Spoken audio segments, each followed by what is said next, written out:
त्रयोदशो अध्याय। सुरथ और वैश्य को देवी का वरदान।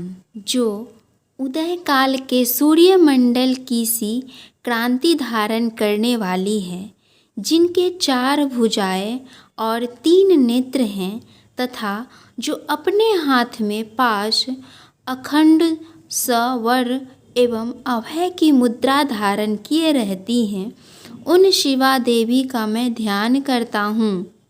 ऋषि कहते हैं, राजन, इस प्रकार मैंने तुमसे देवी के उत्तम महात्म्य का वर्णन किया है, जो इस जगत को धारण करती है। उन देवी का ऐसा ही प्रभाव है, वही विद्या ज्ञान उत्पन्न करती है। भगवान विष्णु की माया स्वरूपा उन भगवती के द्वारा ही तुम, वे वैश्य तथा अन्य विवेक की जन मोहित होते हैं, मोहित हुए हैं तथा आगे भी मोहित होंगे। महाराज, तुम उन्हीं परमेश्वरी की शरण में जाओ। आराधना करने पर वे ही मनुष्य को भोग, स्वर्ग तथा मोक्ष प्रदान करती हैं। मार्तंडेय जी कहते हैं, कोष्टों की जी मेघा मुनि के ये वचन सुनकर राजा सुरथ ने उत्तम व्रत का पालन करने वाले उन महाभाग महर्षि को प्रणाम किया। वे अत्यंत ममता और राज्य पहरण से बहुत खिन्न हो चुके थे। महामुनि इसीलिए विरक्त होकर वे राजा तथा वैश्य तत्काल तपस्या को चले गए और वे जगदम्बा के दर्शन के लिए नदी के तट पर रहकर तपस्या करने लगे। वे वैश्य उत्तम देवी स्तुति का जप करते हुए तपस्या में प्रवृत्त हुए। वे दोनों नदी के तट पर देवी की मिट्टी की मूर्ति बनाकर पुष्प, धूप और हवन आदि के द्वारा उनकी आराधना करने लगे।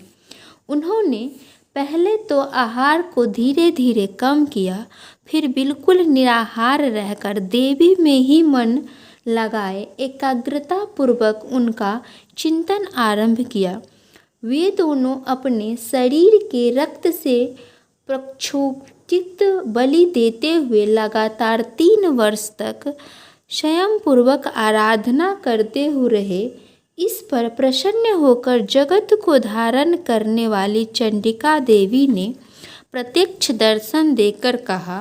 देवी बोली, राजन तथा अपने कुल को आनंदित करने वाले वैश्य, तुम लोग जिस वस्तु की अभिलाषा रखते हो वह मुझसे मांगो, मैं संतुष्ट हूँ, अतः तुम्हें वह सब कुछ दूंगी।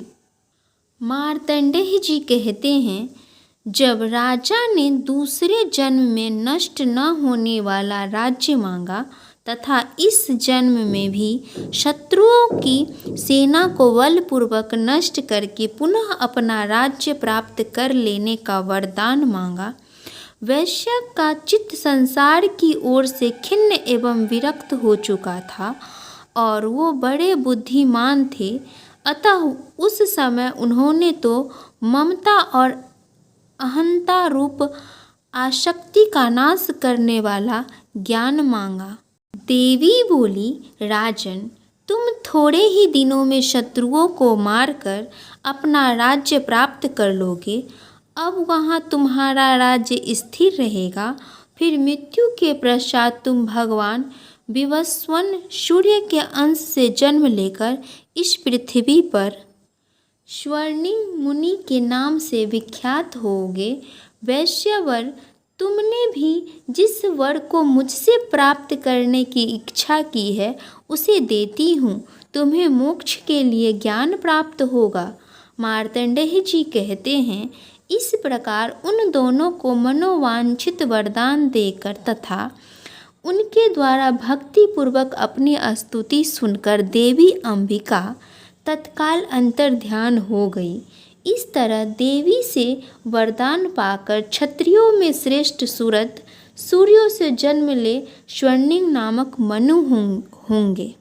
इस प्रकार श्री मार्तंडेय पुराण में स्वर्णिम मंदवस्त्र कथा के अंतर्गत देवी महात्म्य में सुरथ और वैश्य को वरदान नामक 13वां अध्याय पूरा हुआ। बोलो अम्बे महारानी की जय, दुर्गा माता की जय।